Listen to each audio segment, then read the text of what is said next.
All right, we're set up. I'm gonna move this lamp. This is our first time starting one of these things. Okay, I don't think anybody's here yet, but here we go. Hello, people. I am going to invite requests to be in your broadcast. That's exactly what I want to do.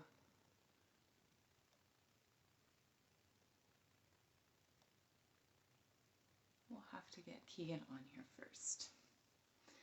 Let's play around. Ooh. All right.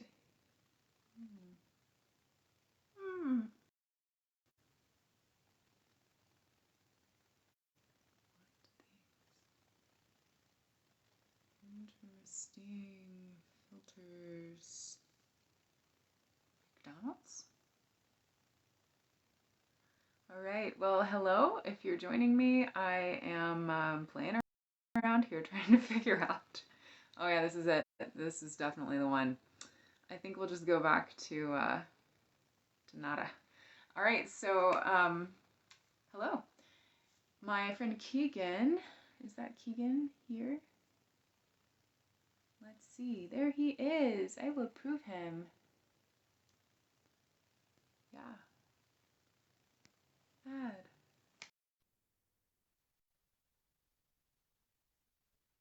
Adding. Thank you for gracious. Hey. Good to see you. Good to see you too. Can you hear me okay? Yeah, I can hear you great. Okay, awesome. All right. Well, I think it's just the two of us right now, but we'll definitely share for some replay watchers. So hello, replay watchers. What up? Welcome. This is my wonderful friend, Keegan Leiba. You say Leiba more than Leiba, don't you? Yeah, Leiba, but I don't mind. Keegan Leiba, actor, model, coach. What else do you add to your title? Oh, casting director. That's an important one. And today we're talking Easter because Keegan was in my film, He's Pierced and Perfected. And we also teach together at the Shining Stars Performing Arts Academy. That happens every summer at the Swamp Camp in Georgia. And I was thinking about it, Keegan. I don't even remember when I actually first met you because I don't think it was at camp. I think it was sometime a long time ago. So, but we joke, Keegan is like my brother from another mother. And Yes. I'm grateful to get to work. Oh, me too. Thank you for having me. Yeah, absolutely. So I just wanted to ask you, what was your experience like being in Pierced and Perfected? And yeah, we'll start with that. Yeah, so it was an awesome experience. When I first got there and just it was like at a park, but where there was like the river by the park, and just the whole setting was brought me. It's sort of like Back to the Future, but back to the past kind of thing, and it was incredible working with you, working with Daniel, working with Sherwin, and Marie was there too as well. And it's funny, as an actor, when you're just a piece of the puzzle, you sort of just get to be part of that piece, and then seeing the whole puzzle come together was just inspiring and captivating, because when you're a part of that piece, you don't see the whole thing. And so just being part of that piece was a lot of fun. And just seeing, I know how much effort and energy you put into writing the film and into making it a reality. And for a long time, I know it was like a one-woman show for you. And then being able to bring it on screen and being able for it to come to fruition. I just felt excited for you. I felt excited for how much this baby that you've just birthed, and just created. And I just felt honored to be a part of the cast, just a part of the process, a part of your journey, and a part of this film's journey, because seeing it all put together, I'm like, okay, this is going to impact so many people and have just an like for me a global reach that we probably wouldn't know until we get to heaven. Like, oh my gosh, yeah, I saw that film and that really touched my heart. So it was just an exciting experience to just be a piece of it. Thank you for sharing that. Yeah, I love the Yeah. setting we found. First, and hello to those of you who are watching. Thanks for coming on. Feel free to drop in a comment where you are, maybe what you're doing for Easter. Um, so yeah, we at first we were just gonna film it on a stage, like just a stage recording, and then it was actually Daniel's idea to say, hey, let's take this outside, let's put it in an actual place, and really make it more like a movie. So the whole process just really blew me away because it's in 2020. Everything for us had shut down pretty much, um, and then I felt like God just dropped this opportunity out of the air. You know, Sherwin was like, "Hey, let's get this guy Daniel on board. He's a great filmmaker." And then it's like, "Oh, suddenly we're gonna film outside." And then Chase and Sherwin find this beautiful free park with ruins, and that made the setting so cool. And I don't know if you remember, but those 2 weeks when we were filming in March were solid rain. Um, Mm. and well, we had like 3 days to film, and they were gorgeous days. Like everything else on either side was just rain, and the Yeah. timing had gotten back even for like when we were gonna do it. So it just all came together, and you being able to be a part of it, and Marie was about to move to the Bahamas, like 2 days later. It was just crazy to me that all little pieces that had to come together for it to happen. Yeah, and to see the end result, and the first time I saw it was actually, so with any work that I do, I don't, after I do it, I sort of forget about it and move on to the next thing. And I actually don't know when it's out until people say, hey, or people send me pictures or video clips.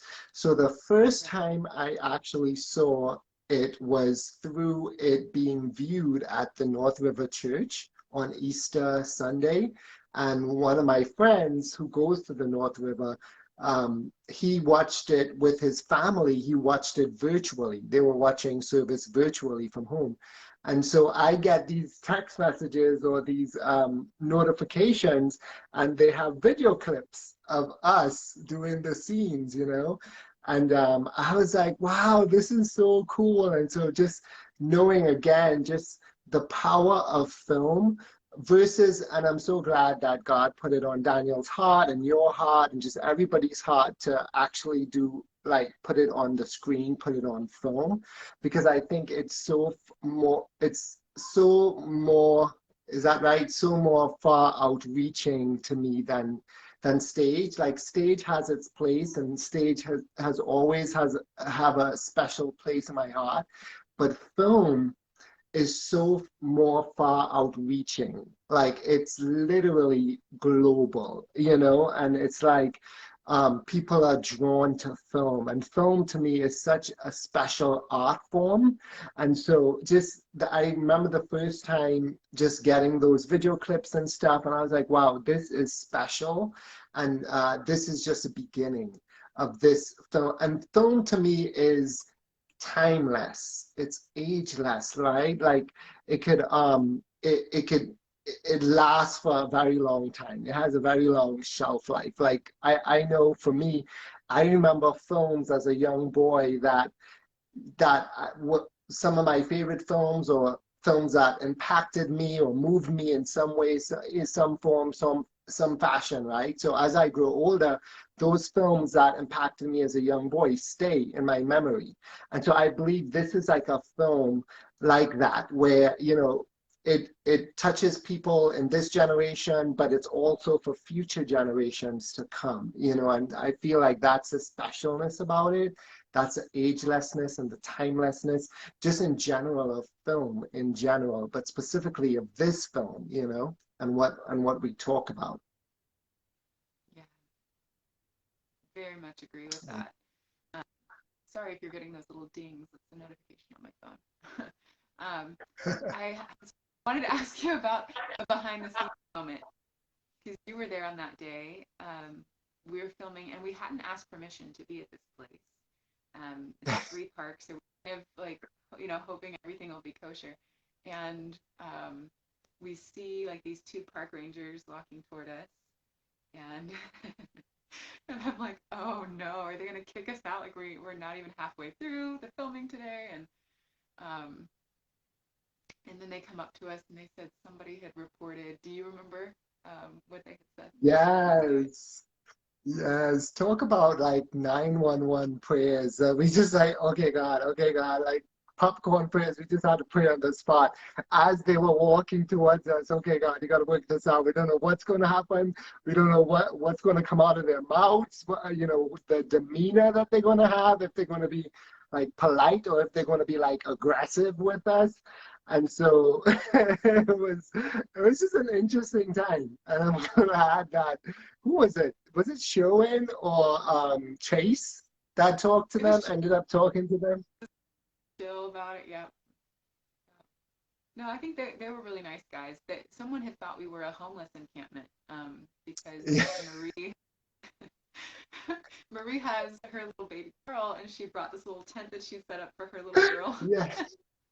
And then we have all this like tapestries and things, um, gracefully set up on. So they had to inspect everything and make sure we weren't harming the ruins.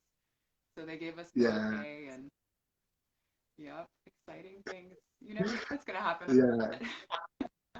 Exactly. Yes. I didn't realize, I forgot about that. I forgot, okay, that makes sense with the tent. I was like, okay, it sort of makes sense why they would be curious of what's going on here, you know. Um, But well, I have yeah. another clue. Since those of you who might be watching, you don't know maybe who Keegan actually is in the film. So he's playing Luke, and elderly Mary is telling Luke about her life, specifically from Jesus's death through his resurrection and ascension. So we have several scenes together, and I know you didn't have a lot of time to prepare for this role, but I'm curious, as we were doing it, did it give you any insights or questions about Luke that maybe you hadn't have thought of before?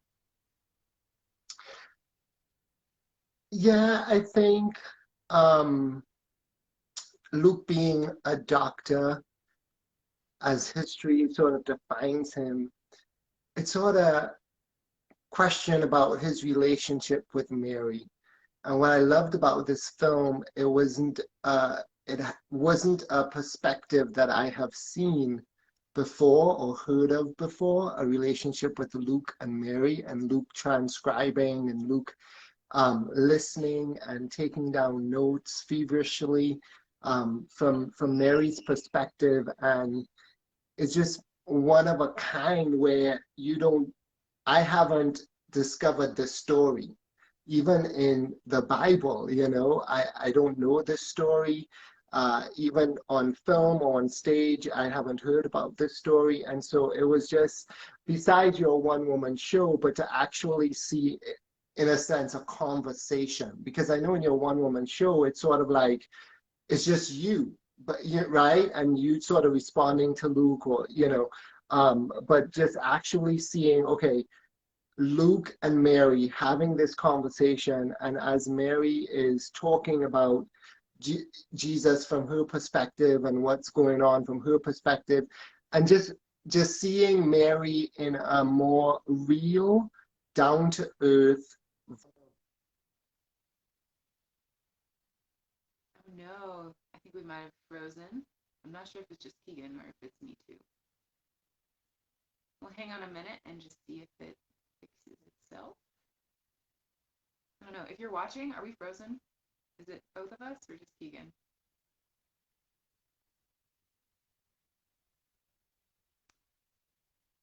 Hmm. Okay, well, hold on. Hey, there we go. Yeah. I just got a call that's so weird. Like when somebody calls you, for some reason it freezes. Yep, yep.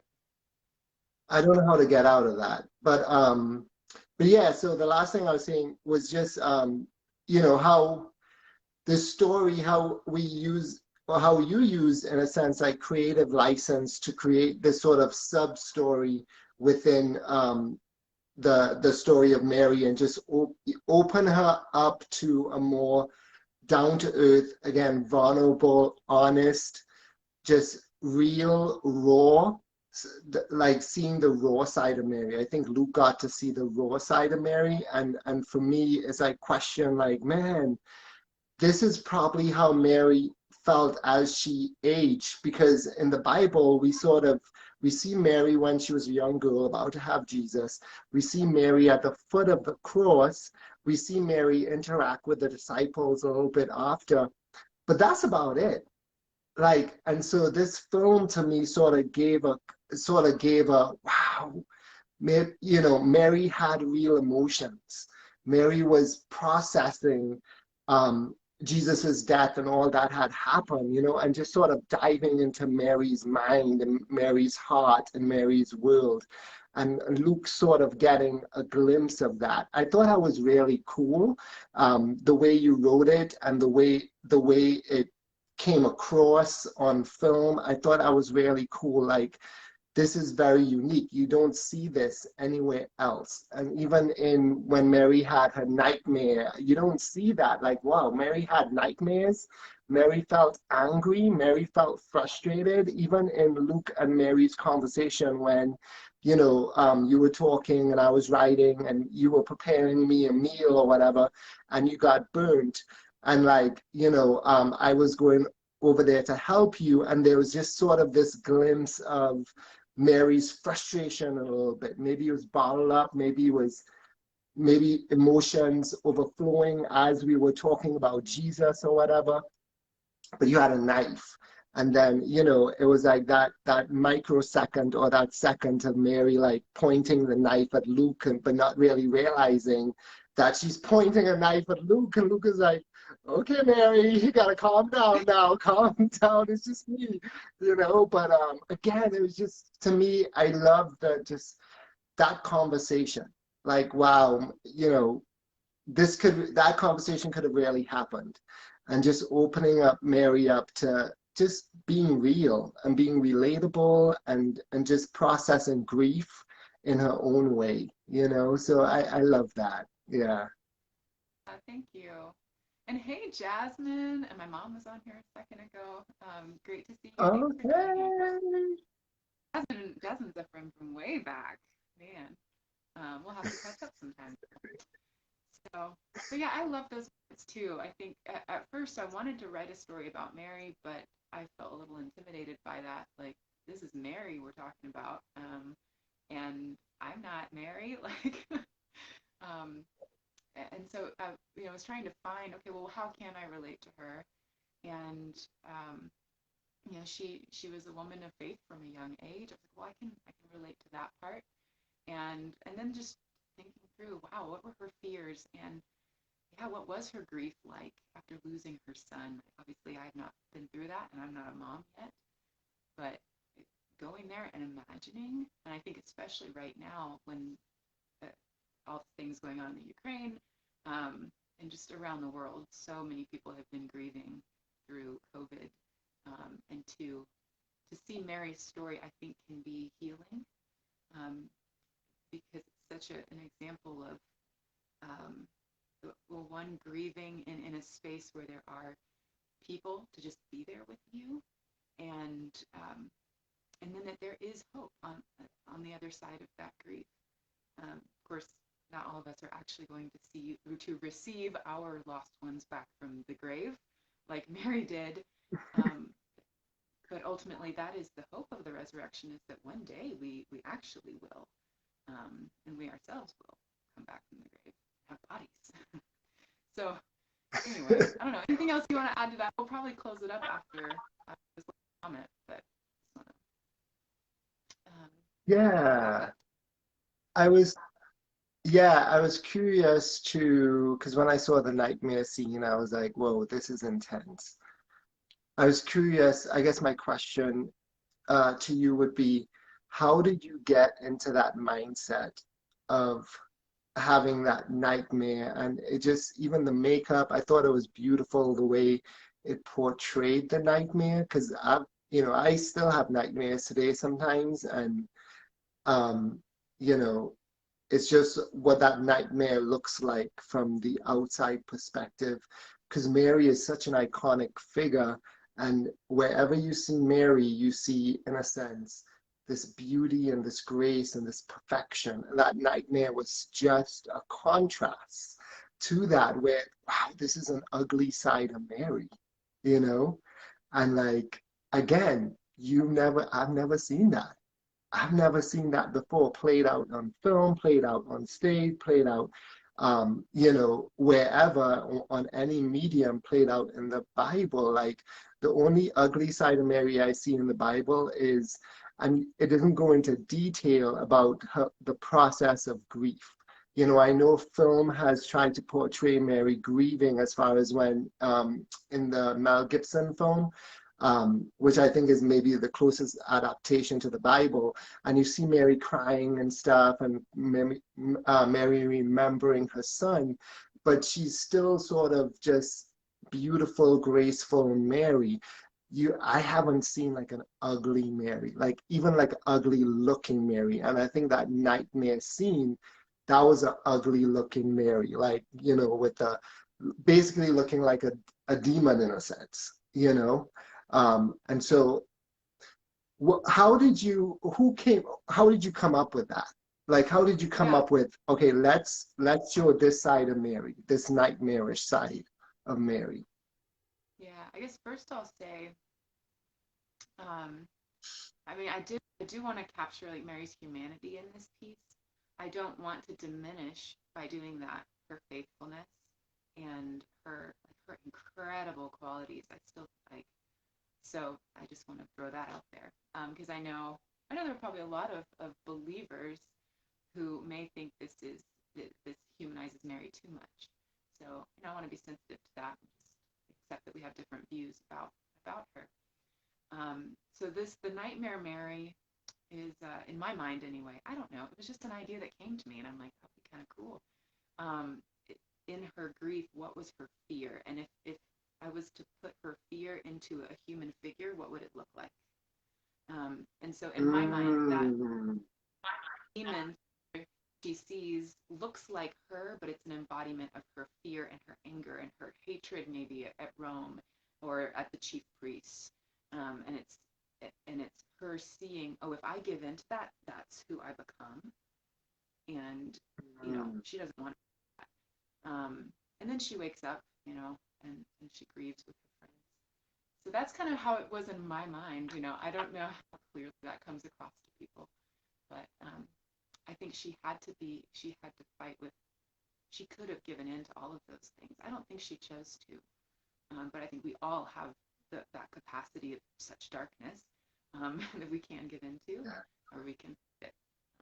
So maybe in our dreams, sometimes we see glimpses of it, which is, I think, the answer to your question. yeah, And that was really yeah. I interesting. could, and I, Go ahead.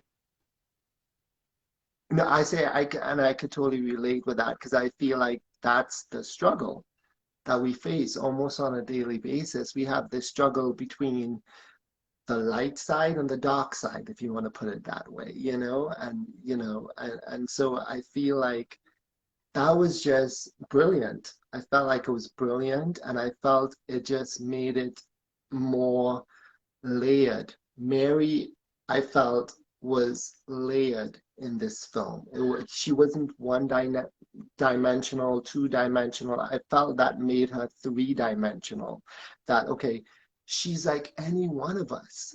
Yes, God chose her when she was a young lady and she was righteous and holy and pure, and that's why God chose her. I mean, God didn't choose any other person on the face of the earth to for Jesus to be born, except Mary. So again, iconic and just amazing, an awesome woman. But then, just like how it says God took on flesh to become Jesus, I felt like that was giving Mary flesh. That like that nightmarish Mary was giving her flesh. And as you said, humanity. Like, okay, Mary is just like a mother and my mother, a person that has lost a loved one that, I've lost a loved one. So I can relate with Mary. I could relate with that struggle. I could relate with that grief, with the sadness, with the anger, with the frustration, with those emotions that was shown, whether it be in her nightmares or whether it be even in our interaction as Luke and Mary, just those subtle moments of, like where she had to catch herself a little bit, or where she was remembering a moment and it made her a little bit angry, or it made her a little bit riled up or passionate, or, or inspired and motivated when she thought about the disciples and what they did, and so I just think it was brilliant. I think that writing and stuff, your writing and what came out of your mind and what God put in your imagination to bring out on film was really brilliant and unique, was one of a kind. So, Thanks. yeah. Well, I want to honor your time and all of you watching. So I guess to wrap this up, I'll just say um, the movie is available for a couple more weeks, and it's $5 to rent on my website, 15 to download. Then you can keep it forever if you download it. And all those proceeds will go to Ukraine Relief through Hope Worldwide, and they're doing some incredible work out there to get humanitarian aid to people. And also, there's still openings for church screenings. So if you have, a group that you think might want to purchase a screening, we could do that too. Yeah. So all the options, everything can be at my website, which is katiedelrocco.com. And I'll be on this Facebook page too, so you can reach out if you have any questions. But, I wish you all a happy Easter. I pray that you have moments where you can really get connected with hope, and treasure some moments with your loved ones. And yeah, I hope that Mary's story will serve you. Thanks for joining. Keegan, thank you for being here. Thank you. No problem. Thank you and congratulations. I appreciate it. Bye.